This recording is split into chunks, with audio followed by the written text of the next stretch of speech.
welcome back to another video. So today we're going to be, this morning, we left the house quite early and we dropped my friend Etienne at the airport. We were actually supposed to have this all planned. We had this all planned out perfectly, but there was a few last minute changes by the airline. So we couldn't all fly at the same time because originally Etienne was to take his flight at about the same time as we were going to board our flights for Morocco. But the airline that we're with is the cheaper one because we tend to travel on the cheaper side of things. We're not fancy travelers, so the cheaper tickets usually tend to be moved to different times. They're not the favored times of the travelers. So Ryanair, if you book with Ryanair, make sure that you're well aware that things like that can happen and that you don't plan too many things in advance. So we basically lost a day in Morocco because our flights got delayed for 12 hours. So, but on the other hand, at least we're home now and we're resting and everything's fine and we haven't even packed yet. So we're gonna pack now and then we'll make our way to the airport a little bit later tonight. And so we'll see you in Morocco most likely in the next video or in the airplane. Yeah, I might see you in the airplane. We'll see. See you then. All right, everyone. So we are now at the airport. And since I don't have a EU passport, we need to wait in line to get the ticket printed. And it's a bit of a chaos situation here because there's not much indication of where you're supposed to stand. So you're doing one line and then they send you to the other. And you just try to figure it out. Cheeky little insider of what's actually going on in the airport. How do you feel? We're going to Africa, Carl. Should be good crack, eh? Should be good crack. We just got our boarding pass printed. Woohoo! And now next step is security. We need to get some plastic bags because we didn't have like the small plastic bags that they ask you to have. So we're just getting our things in the plastic bags and then passing security. After a little bit of, I wouldn't say a struggle, but just we were held up a little bit by Cullen's bag because he forgot to take out a few things out of his makeup bag, I like to call it, but it's a toiletries bag. He forgot to take out his perfume, his men's perfume, and toothpaste. So we're just spending some time at the gift store now. And I don't know if you saw actually behind me, there's a telephone cabin if you want to make a phone call.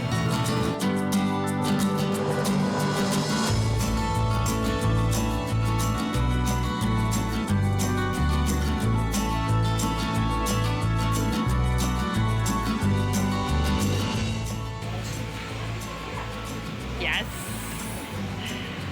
This is some happy starts. Oh, there's not even a Guinness. Like, I was looking for the Guinness logo on it. It's a Guinness, guys. The glass is so pretty. I know. Oh well, some cheeky pints at the airport. Look at yours. A very faded white bag logo.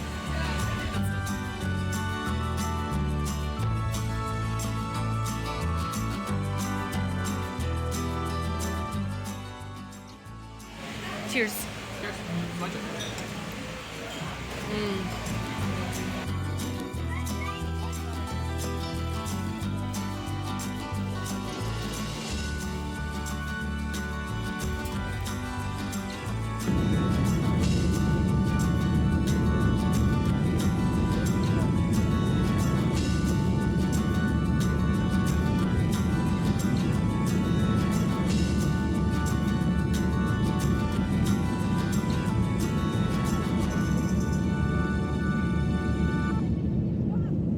All right, everyone. Hold on, I'll take my sunglasses off. It is really hot in here. We have arrived in Marrakesh. We actually arrived in, how's it called? The town we arrived called? Agadir? Agadir, yes. Colin's here. I'm gonna say hi, Col. Say hi to the vlog. So we arrived in Agadir at 1 a.m. We slept on the airport for like maybe a few minutes and we stayed there until like 4:30 a.m. and then we made our way to the bus stop, which honestly I thought was going to be like harder to get from our experience in Vietnam, and it was quite easy. Like the taxi driver took us to the right place, he took us all the way down, and then it was pretty quick and easy from there, so that was really nice. And then the bus ride was about 3 hours from Agadir to Marrakesh, and it was only €10 each, so pretty nice. If you want to save a few pennies, definitely a good way to do that rather than taking a private car. And we arrived in Marrakesh at 9 a.m. 9 a.m. And the homestay that we're at actually had somebody there to welcome us. We gave them a call on WhatsApp. As soon as we arrived there, we had the Wi-Fi password and we just connected. We called them and it was fine. We got in and got changed, and now we're touring ourselves a little bit. But it is absolutely roasting. Like, we're dripping sweats here, so might see a few clips of our sweats. We are now back at our homestay because it is ridiculously hot and my sandals starting to rub on my foot because of the humidity. They don't actually do that on a normal day-to-day basis, but I guess I don't really walk in them a lot, so there's that part of it. But anyways, so I had to go back to change my shoes, and now I'm in comfortable footwear, but it is so hot. We're taking a breather, and also we're looking at the map, making sure that we have our points of interest marked so we know-ish where we're going. Interesting fact about walking in Marrakesh is that you do get stopped by a lot of people that want to show you the way, and they're very helpful, very friendly, but we've been warned that like those people will usually try and get some tip out of you because they're helping you out. So little tip of your friendly traveler. So one of the best ways that we found to not get hold on, I don't want to say harassed because like it's a very harsh word, but for avoiding people to like try and trick you into like buying their things and guide you around is to follow a group, which we just were doing just now, if you were see behind us. But now we're leaving them because they're not going the same way as us. But that's what we've been doing lately. We just find a place where we see a tour and we like follow them like we're part of the tour, and then they don't really harass you. So that's a good trick.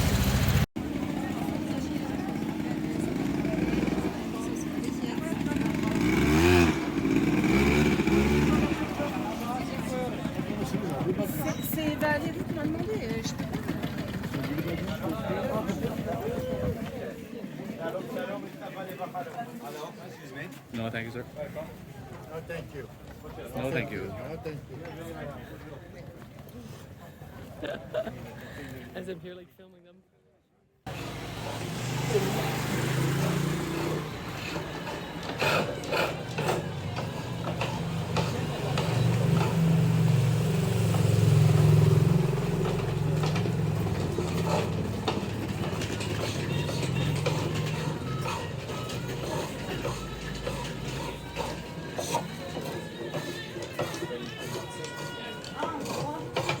It's very impressive, isn't it? So quick, like.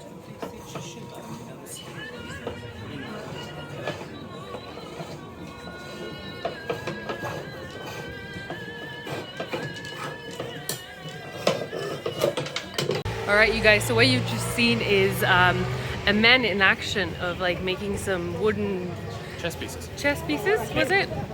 But what I wanted to let you know is that at the end, when he was done with the piece, he gave it to Colin and he said, "Oh, for free." And then we like, "Oh, okay, all right, thank you." And then we started walking away, and then he was like, no, but come back, it's not finished. So he wanted us to like pay for more.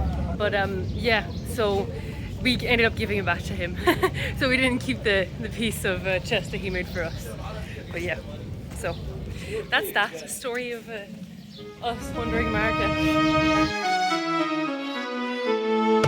Highest mosque in Marrakesh, I think. Yeah, I don't think it's in Morocco. I think it's the highest mosque in Marrakesh.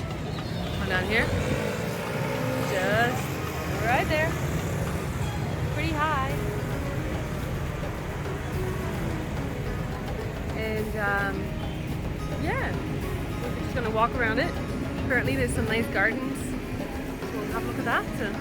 We're not allowed, unfortunately, to go inside the mosque because only Muslim people are allowed inside the mosque. So yeah, we're not Muslim. We can't go inside.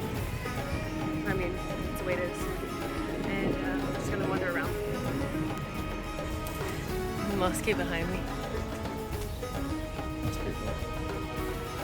And we're just walking in the park behind or in front, I'm not sure. Is this behind or in front of the mosque? Behind. Alright, so I'll show you the park. Palm trees.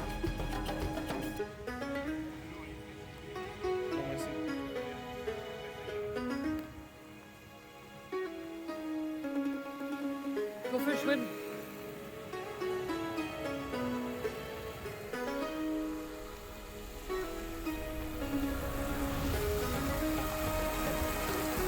Wait.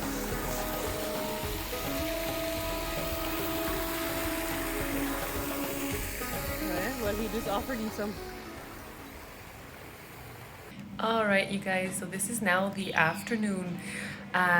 For the rest of the day, when we came back after walking around by ourselves, it was so hot we needed to have a swim, so we were lucky that the place that we're staying in has a swimming pool. It's very small, but it's nice, isn't it, Carl? Yeah, no, it's beautiful. It was a saver to have the swimming pool because Very refreshing. yeah, it was. So like if you're ever staying in Marrakesh or in places like that, we definitely recommend looking for a place that has a swimming pool, even if it's the smallest.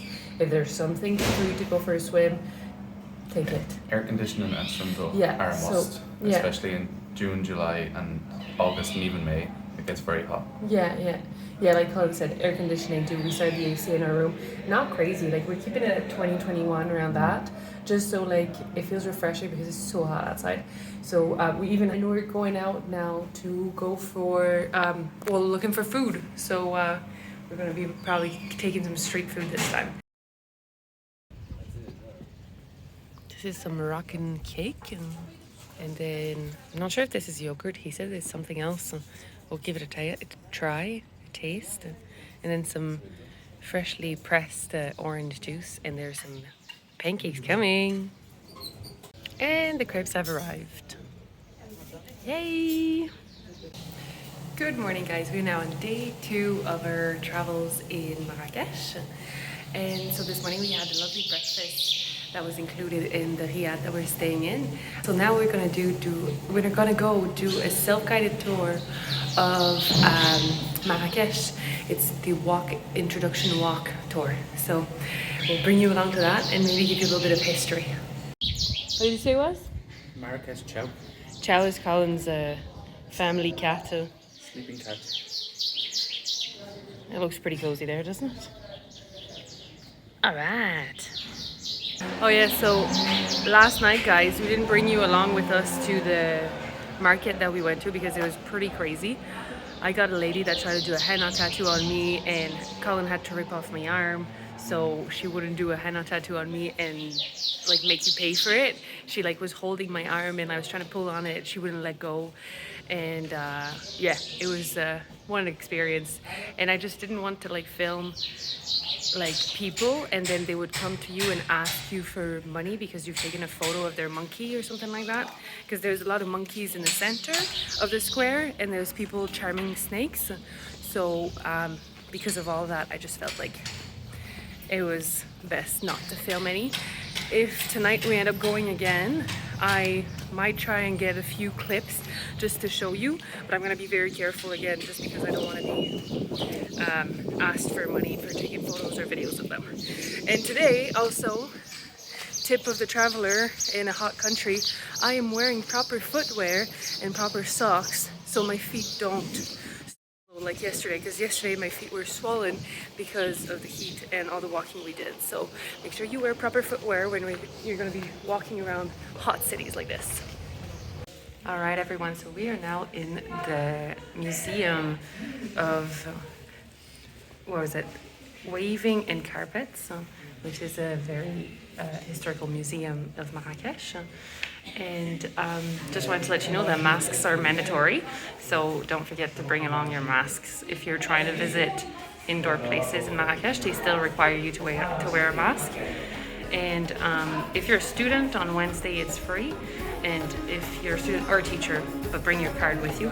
So yeah, that's always handy.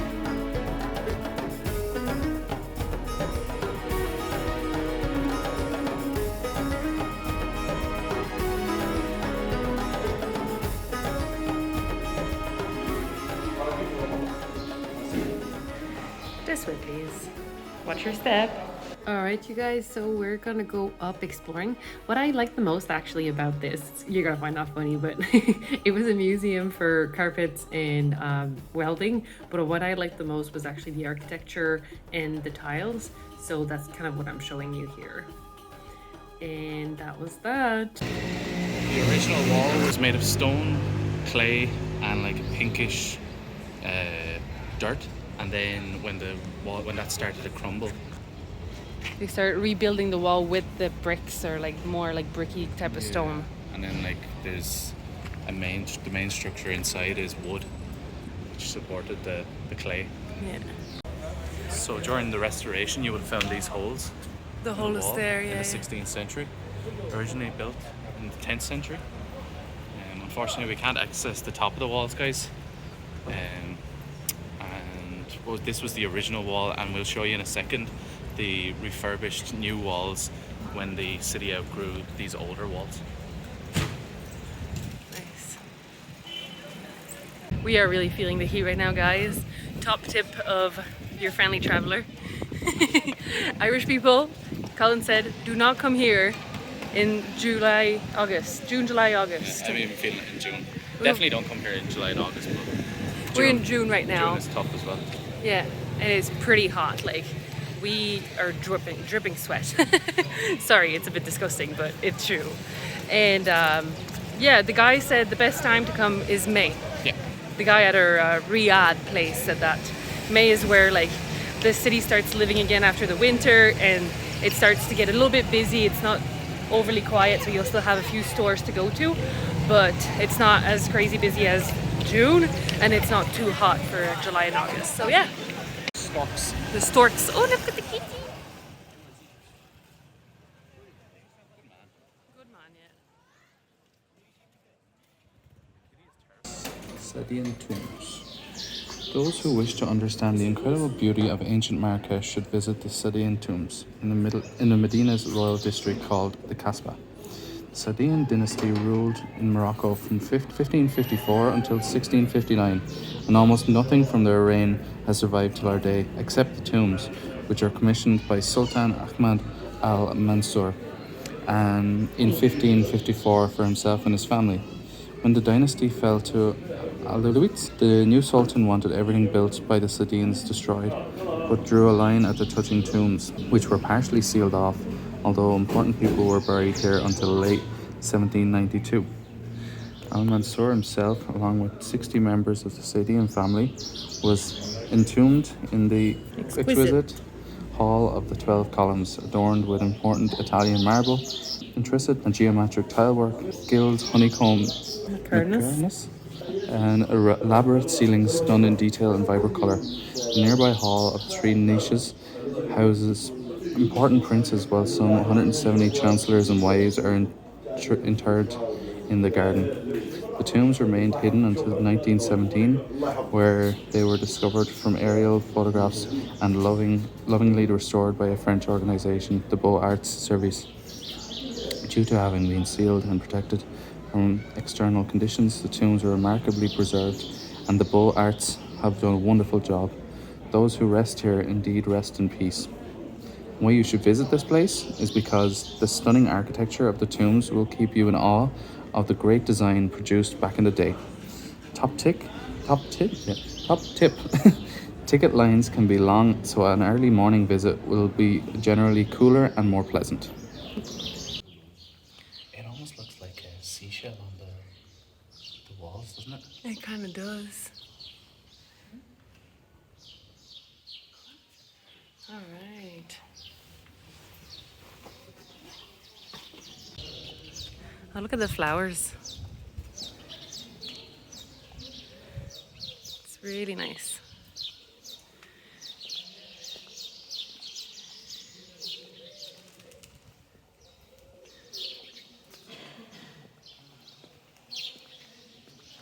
Oh, this is another nice place.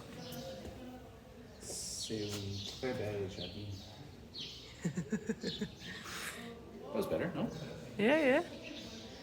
I really like the ceilings, like what they did to it. Je suis fluent en français. Say that again? Je suis fluent en français. So there's more tombs here. Like Colin said, there was about 200 people that were buried here.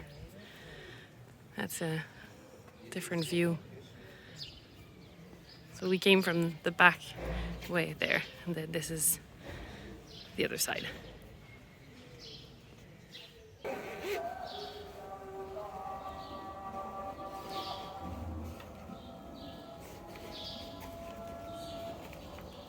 So as Colin rightfully said, I was worried about like dress codes, you know, in Morocco in general. Like covering shoulders, covering Yeah, knees. like covering your shoulders and like your knees. Like I am covered right now, but yesterday I was wearing shorts because it was absolutely way too hot. And I was a bit worried about that. But when we walked around, even here in the temple, there's like girls like fully tank tops showing the belly buttons and like like shorts and everything. So like... Don't worry about your conservative dress. No. Especially in the city, if you go to the mountain regions where... It might, we don't know yet, but it might be a little bit more conservative. I've read that They're strict. They're very more traditional about their dress. So. Okay, so in the mountain regions, maybe like if you're going to go out the city, but like even in the Medina or in the center of the city here, you'd be fine. So another tip from your traveler, friendly traveler.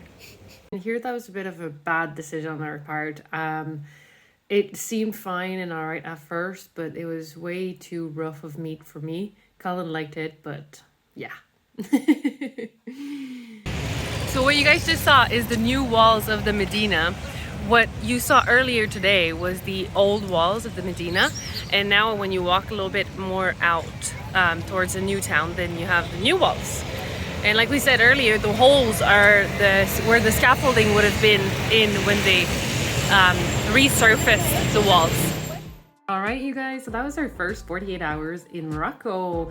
There's going to be another video coming along very soon, and this is us for tomorrow, so a little sneak peek of our trip for the next day. I don't know when this is going to come up, but yeah. And hopefully you like that video and give it a thumbs up, like and subscribe if you did, and see you then. See you for the next video. Bye bye.